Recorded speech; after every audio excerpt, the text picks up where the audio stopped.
Who do Major League Scouts think are the best players in college and high school baseball ahead of baseball starting next Friday, and why that match should matter for the Guardians who have the number 1 overall pick? Have we mentioned that, Jeff? The Guardians have the number 1 overall pick? I don't think we talked about that a lot. No. A young prospect just misses a top 100 list for the Guardians, and 7 days until pitchers and catchers report. Oh, we're going to rant a lot about Kenny Lofton today. You are Locked On Guardians, your daily podcast on the Cleveland Guardians, part of the Locked On Podcast Network, your team every day.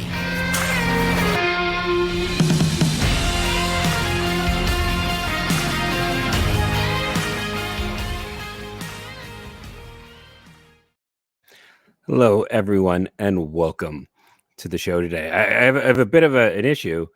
You're talking about, I believe baseball has already started. I believe we do have JUCO baseball. So we do have some. I don't go as deep on that, and that's what I'm going to really miss. Brian Sikowski, his JUCO bit of information. Before I get into more baseball, though, today's episode is brought to you by FanDuel. Make every moment more. New customers join today, and you'll get $200 in bonus bets. If your first bet of $5 or more wins, visit FanDuel.com/lockedon to get started today.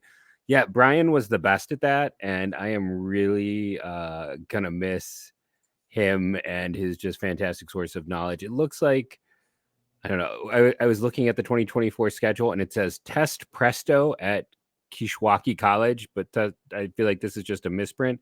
So I think the first games are actually this Friday. Carl Sandburg College at Heartland Community College.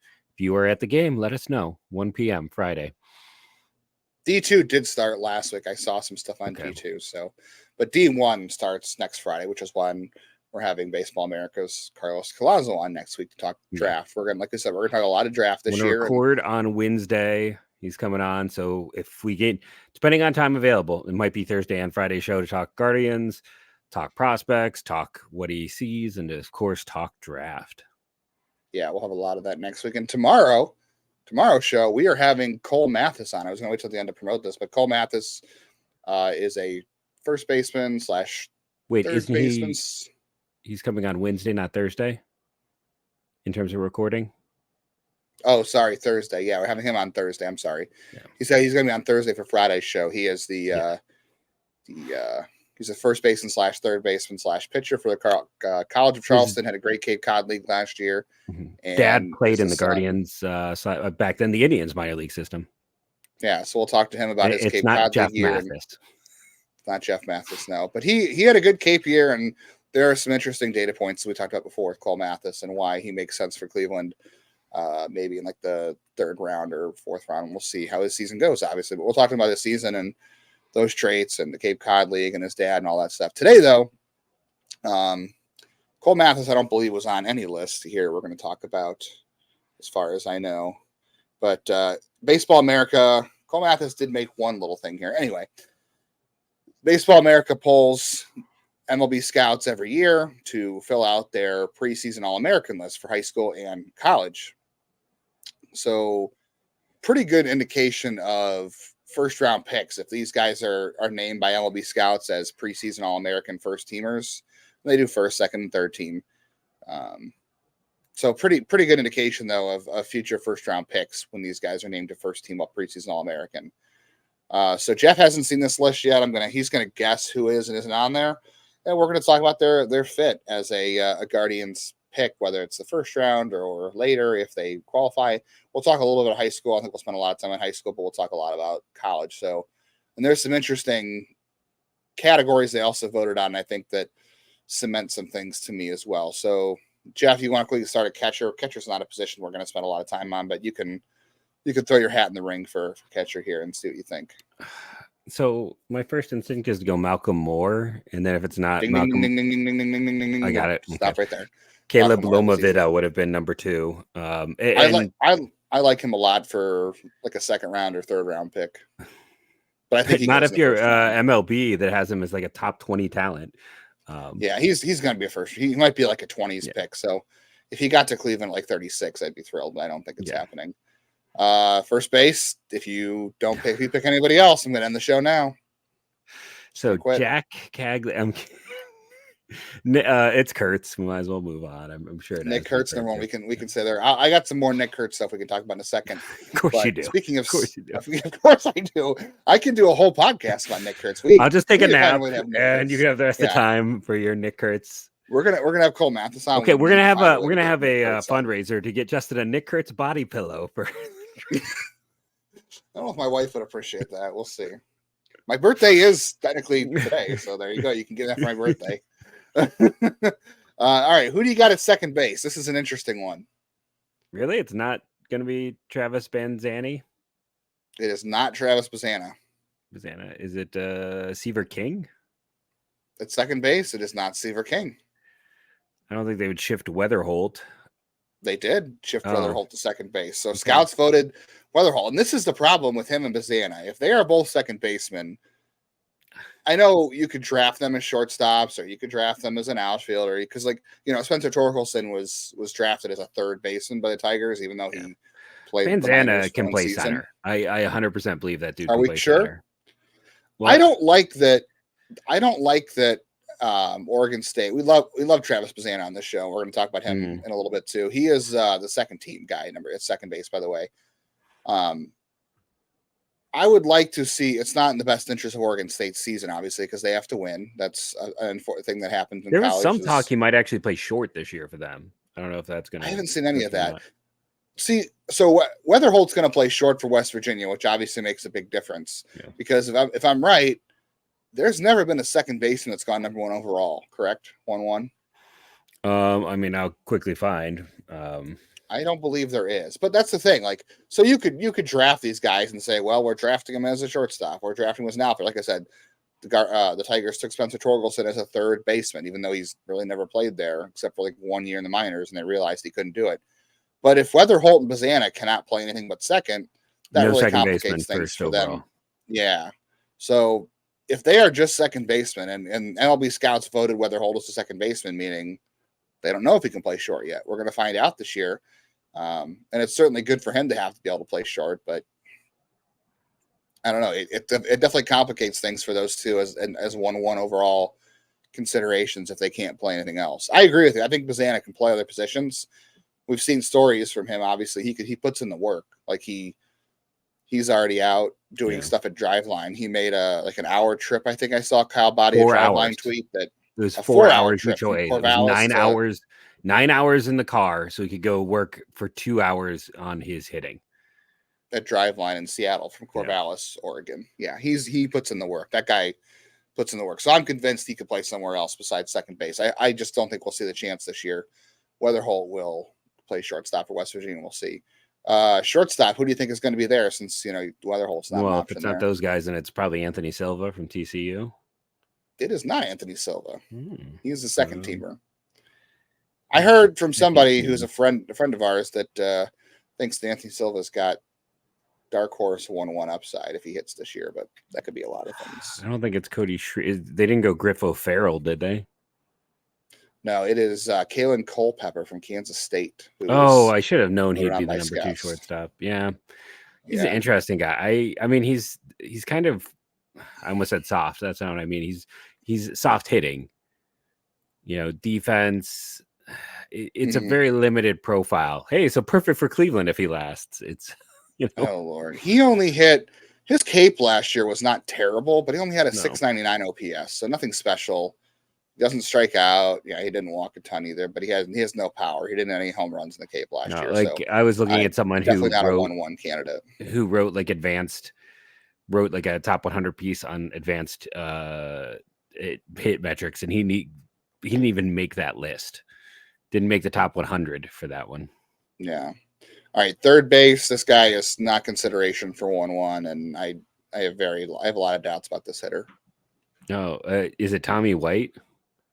It sure is Tommy White. People love Tommy Tanks, but I think I like Cam Smith more than Tommy White at third base. I would agree with you there. Yeah, Tommy White to me is he's going to be a late first rounder. Let's be honest, but it's just the chase rate is aggressive, and I don't know if he can play third base in the majors. You want to quickly try to name 3 outfielders? I think the outfield's pretty easy. Carson Benj would be one of my guesses. Charlie Condon. That's one. Okay, so Condon and Vance Honeycutt would have been the.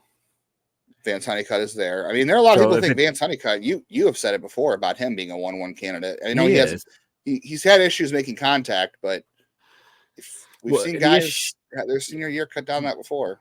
Yeah, when he did cut down on Ks, he also cut down on his power, and that was the issue. His approach change made him less successful.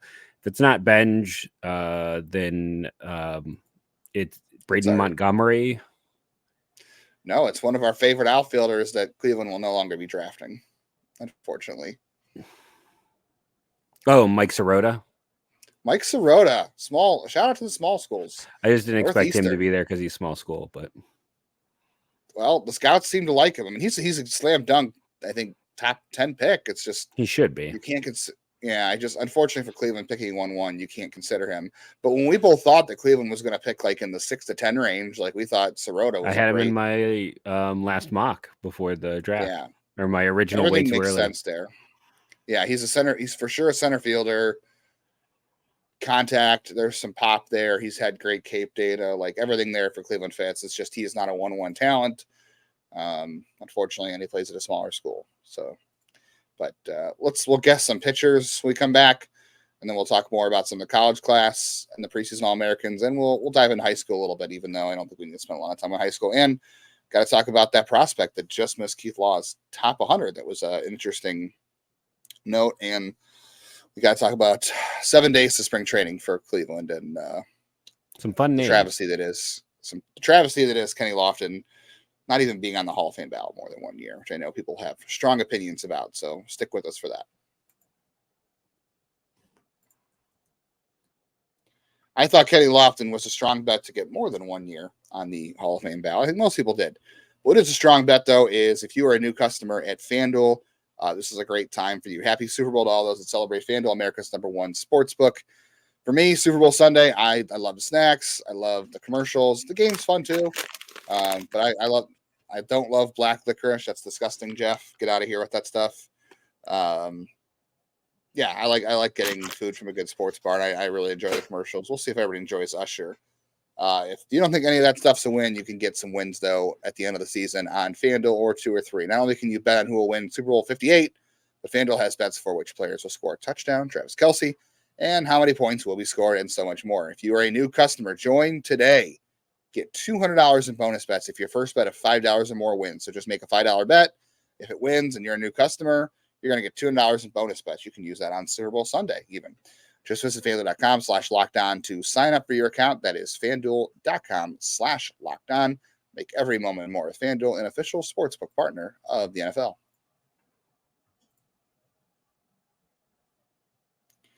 I don't know if a pitcher makes sense for Cleveland at 1-1, but you can probably guess one of them on the All-American preseason list by scouts. You can probably guess 3 or 4. So who do you got?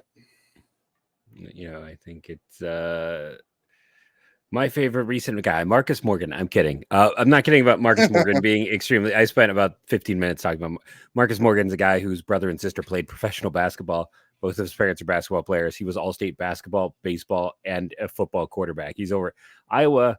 If you remember Wes Obermueller, his son is on that Iowa squad with Brody Brecht, who maybe got one of these spots. Brody Brecht did not get one of these spots. Okay, so the lack of control cost him. Chase Burns is probably the easiest guy, one would assume. Real quickly, is Chase Burns right now? This could change because obviously Paul Skeens was not #1 overall pick in everyone's minds this time last year. But is Chase Burns right now the only 1-1 consideration for among pitchers? Is there somebody else? 1-1 consideration. I don't think there is a pitcher that's a 1-1 consideration right now.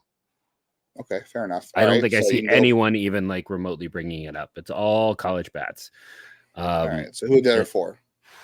Hartle from Wake to go with that. The names would be, did Drew Beam of Tennessee make it? Drew Beam. I like Drew Beam a lot. Yeah. Thatcher Hurd, LSU, or is he another one where control kept him off? He's not on there. You have one more. Is it another starter? It's not a reliever. 5 starters, 1 reliever, and a utility player. Okay. Okay, so I'm just trying to think who's even like that next. Santucci from Duke. A lot of people like him. Nope. One more guess, and I'll give it to you. Well, maybe it's your guy then. Is it Michael Massey from Wake? Did they go all in on Wake? No.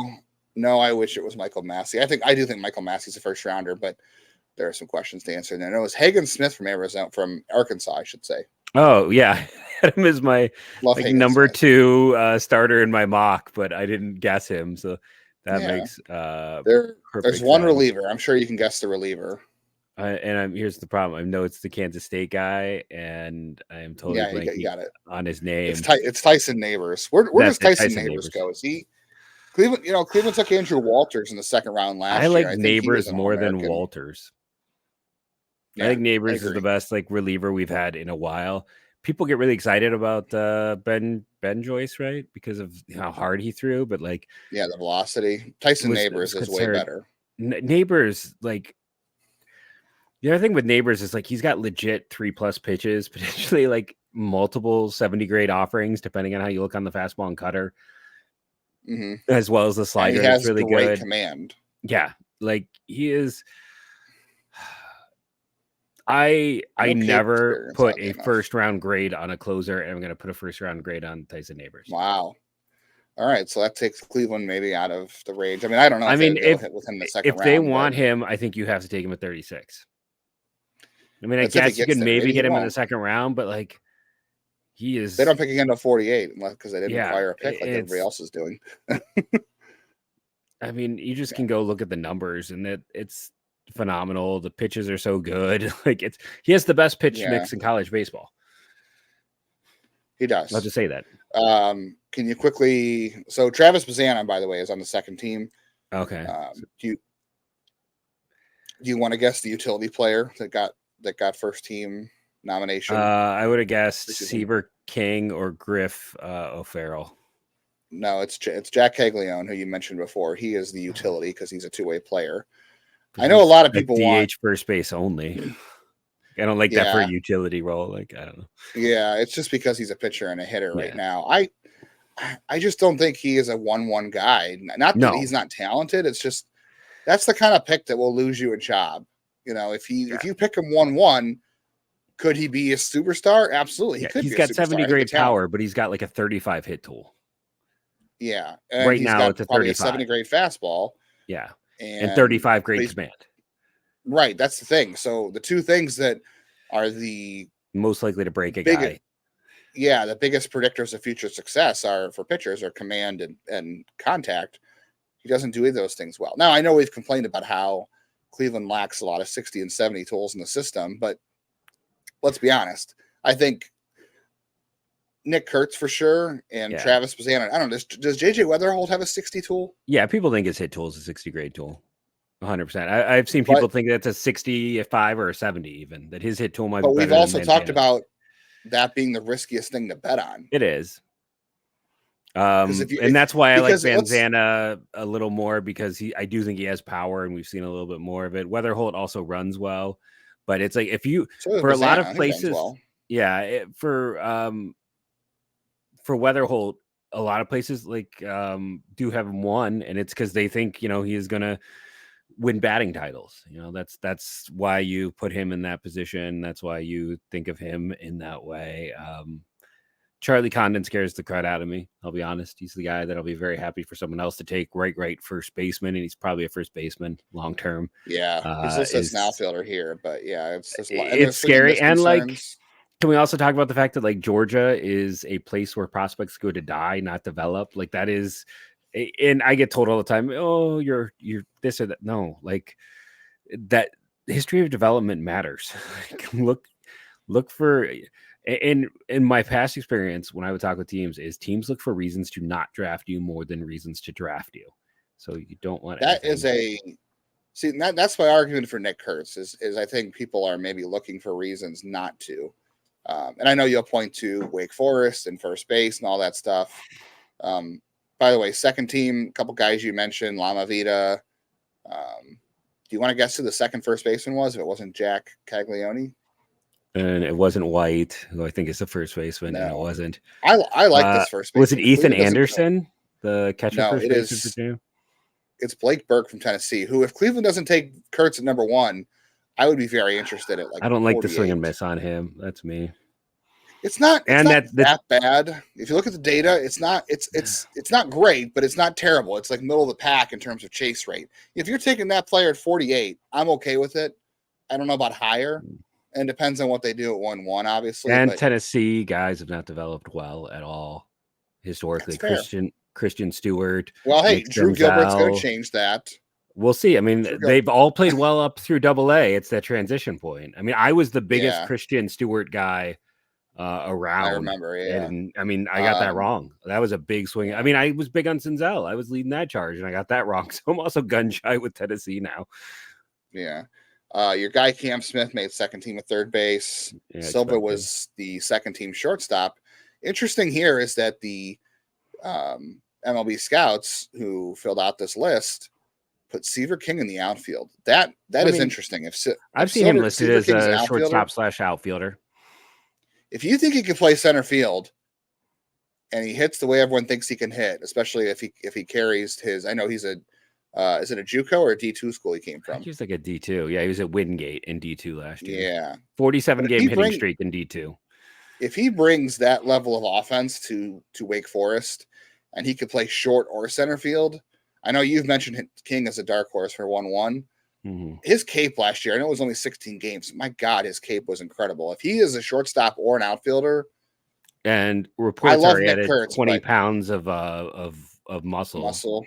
Yeah, I like King a lot. I'm tempted to say right now, if King can play short or outfield, I would almost put him top 3 between Kurtz, Bazzana, and King, and then make Weatherholt my 4th. That's they still got the big 3, but King is getting closer and closer to being 4. Like he is. I agree, and I think he could push himself above.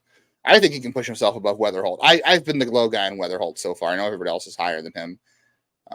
He's an aggressive hitter, so that scares me too. But that's interesting. No, I could definitely see a world. I've said it before. There's definitely a top 2, and Weatherholt's my 3. Like I'm not as high, even though there are people who swear by him. I think King could push his way into that conversation. We got some other stuff to talk about. I think we'll push the high school American group to tomorrow, so listen for that.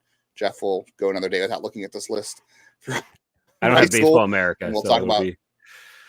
Yeah. Oh, don't tell Carlos that. Jeez. I have Baseball America, so I support Carlos. I do. It's not lack of support. It's just I don't like the temptation of having access to other people's information. So if I don't own it, then I can't look at it. Yeah.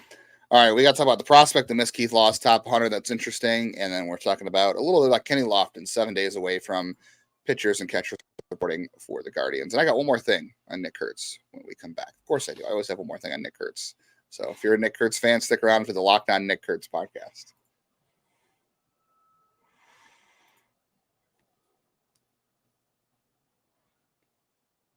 So all right, listen to my logic. Go ahead. Wait, before you do, we need to trademark Merry Kurtzmas. We need to get on that. Oh, we do. Yes. If they trademark that. Yes. Just in case. I'm going to order that shirt for draft night. Yeah. But we need to figure out. I got to figure out how I can file a trademark on someone else's name. But, if anybody's a lawyer, let us know how to do it. Or if anyone knows Nick Kurtz and you'd like us to get together on this trademark, and we'll start selling gear. We need to get Nick Kurtz on this that's podcast. the thing. Like we can start selling this gear to whatever fan base he goes to with Merry Kurtzmas. So reach out to Nick Kurtz. We have my fandom will follow Nick Kurtz. Yeah. We have a money-making venture that he has to do nothing to make money off of in a few months. That's true. Just agree. So here's the argument I really like. So the scouts voted on best pure hitter in the draft. Obviously, Weatherholt was number 1. Kurtz is number 3, right? That's really interesting. Best pure hitter, not just power. Scouts also listed, Who was 2? Bazzana. Okay. Bazzana. Which makes all the sense in the world. I agree with that order. Yep. Best power, Kurtz comes in second behind Caglione. Yes. Condon's third, by the way. I'm sure you probably could have guessed that. If you scroll down on this list, closest to the majors, who do you think number 1 is among scouts? Should be Tyson Neighbors, but all right. Well, okay. I assume it's going to be Kurtz based on this setup. It's going to be Nick Kurtz. So Nick Kurtz is number 3 in pure hitting. He's number 2 in power, he is number 1 in closest to the majors. That if that count again, this is all subjective. This is the opinion of also, scouts right now. Position kind of comes into play here, right? Like the other guys are probably going to have to learn or shift positions or play a more complicated position.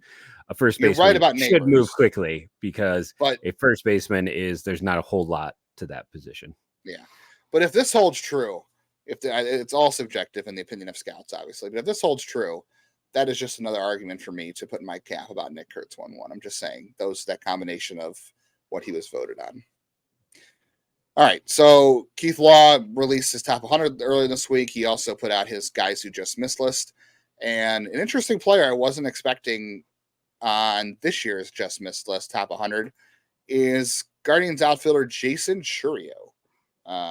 I've seen people before talk about him as being a top 100 adjacent talent or a guy who could become a future top 100 prospect if things start to click. And obviously he only had like a handful of games at Lynchburg last year out of the complex league. And it's hard to rank complex league guys unless you're down there. And I know Keith is not down in the complex leagues. Like he's hitting up East Coast to watch guys. So I don't think he saw Chourio play in person I don't think he did. He only had 9 games in Lynchburg. So interesting pick though. I mean, and Keith admitted in his write-up of this saying, some of this is maybe he gets some buzz because of his older brother, who's Jackson, who is, a top 3 prospect, depending on who you ask in all of baseball. I think we've said that before about how Jaison probably does get some extra buzz because of his brother. And, we've talked about the brother theory. I mean, if Miles' last name wasn't Naylor, he wouldn't have gone in the top 2 rounds. I know people still want Cleveland to trade for Miles Naylor. And look, I think Miles might be an interesting prospect, but it didn't make sense for Cleveland where he was drafted. That was my take. The thing with Miles, as much as people comment in our things, is like he didn't have the power of Josh nor the hit tool or athleticism of Bo.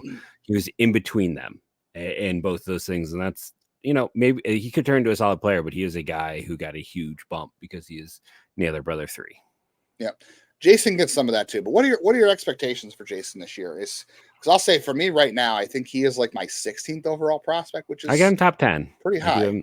I do have him top 10 because it's kind of, I think you and I have discussed this. It's like once you get outside the top 6 or so, it's like the 7 to 15 range. Just throw them at a board and blindly pick, and you put them in any order, and someone really can't fight you on it. Like it's gonna work. And I like the ceiling here. I know Keith Law said he might just be a platoon guy, but he called him pretty safe, which is a wild take for a guy for a guy who's going to be 19 in May. Yeah, and has played like you said 8 games, I believe, in low A. I would never call anyone at that level safe on any level at all. But I mean, I just think that he looks like a sure center fielder with the clean hit mechanics, and he should stay there. Good athlete, and bloodlines matter. Like they do. Whether everything I said about Naylor, it's like, his bloodlines helped to get him drafted earlier because that stuff matters. It does. And I don't think Jason will have the power that Jackson does, and that will be a big difference. Yeah. But if he's a center fielder, he might be more of a leadoff type. I think he'll start the year at Lynchburg, and that'll be a lot of fun to keep an eye on because that way we can see more games on at least MLB TV. I don't know if he'll get to Lake County this year, maybe late in the year. We'll see how fast Tommy Hawk pushes his way to Akron before Jason takes a spot in Lake County. Speaking of center fielder, 7 days till spring training. Famous number 7s in Cleveland history. Obviously, Kenny Lofton. Is Kenny Lofton a Hall of Famer to you, Jeff?